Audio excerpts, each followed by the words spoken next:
সংবিধান অনুযায়ী এখন কোনো সরকারি দল নাই, পালায়ে গেছে। সংবিধান অনুযায়ী এখন কোনো বিরোধী দল নাই, সেটাও পালায়ে গেছে। ভিতরে যদি গণভোটের প্রভিশন থেকে না থাকে তাইলে ২৬ সালেও কোনো নির্বাচন নাই। আমরা জনগণের রায় বাস্তবায়ন করব।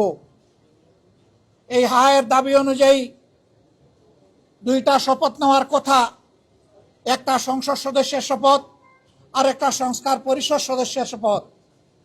আমরা বিরোধী দলীয় ৭৭ জন আমরা যারা ছিলাম সবাই আমরা দুটো শপথ নিয়েছি, কিন্তু সরকারি দল তারা এই শপথ একটা নিয়েছেন আর একটা নেন নাই।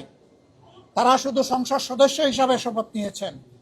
সে বিষয়গুলো আগেই আমরা আপনাদের সামনে পরিষ্কার করেছি। জাতিকে দেওয়া ওয়াদা তারা এখন যুক্তি তুললেন যে সংবিধানের মধ্যে গণভোটের কোনো প্রভিশন নাই।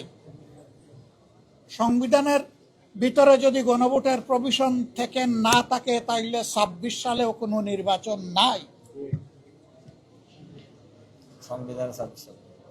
সংবিধানে তো ২৬ সালে নির্বাচন হওয়ার কথা না, সেটা ২৯ সালে গিয়ার কথা। এইটাও সংবিধানে ছিল না। জনগণের উইল হচ্ছে সুপ্রিম ল। জনগণ চেয়েছে, এই জন্য ফ্যাসিস্ট সরকারকে জনগণ বিদায় দিয়েছে, কোন সংবিধানের আলোকে বিদায় নেয়নি। সেই সরকার বিদায় নেওয়ার পরে জনগণের অভিপ্রায়ে একটা সরকার গঠন হয়েছিল এবং সেই সরকারের জারি করা নির্দেশের আদেশের আলোকেই গণভোট এবং সংসদ নির্বাচন অনুষ্ঠিত হয়েছে। এখন গুস্ত হালাল আর জুল হারাম। একটা যদি হালাল হয় আরেকটা হারাম হয় কিভাবে? তারা এখনো বলছেন এটা সংবিধানে নাই। তাহলে সংবিধানে এই সরকারেরও প্রভিশন নাই এখন যেটা গঠন হয়েছে। সংবিধান অনুযায়ী এখন কোনো সরকারি দল নাই, পালায়ে গেছে। সংবিধান অনুযায়ী এখন কোনো বিরোধী দল নাই, সেটাও পালায়ে গেছে। আপনি সংসদ মানবেন, সরকার মানবেন, জনগণের অভিপ্রায়ের এক অংশ মানবেন, আরেক অংশ মানবেন না। গণভোটকে অস্বীকার করবেন, বলবেন ৫১ ভাগ মানুষ আমাদেরকে ভোট দিয়েছে। তো ৬৮.৬% মানুষ যে গণভোটে হ্যাঁ বলেছে, ৫১ ভাগ বড় না ওইটা বড়?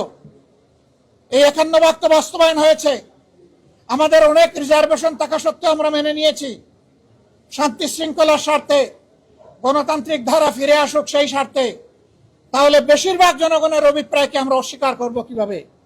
আমরা জনগণের সাথে বিশ্বাসঘাতকতা করতে চাই না। জনগণকে আমরা কথা দিয়েছি, গণভোটের রায় বাস্তবায়নের জন্য সংসদের ভিতরে আমরা লড়ে যাচ্ছি। আপনারা দেখতে পাচ্ছেন আমরা লড়ে যাব এবং একই সাথে জনগণকে সাথে নিয়ে রাজপথেও আমরা লড়ে যাব ইনশাআল্লাহ।